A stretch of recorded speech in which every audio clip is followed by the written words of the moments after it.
I'm here with Red Cross volunteer Lisa. Lisa, how are you today? I'm good. How are you? Thank you for being here. Lisa drove us out here to, where are we? Marshfield. Marshfield.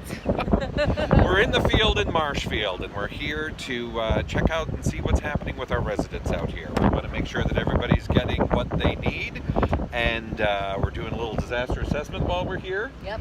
And it's rough. There's stuff all over the place. The roads are messed up, and they had a lot of rocks. The surf is about 30 feet in that direction, and it busted through all the break walls, and it's been a mess.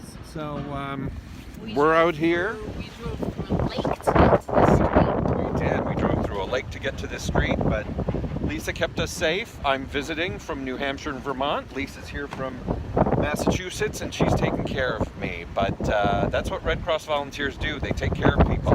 So I'm in good hands, and the people of Massachusetts are in good hands.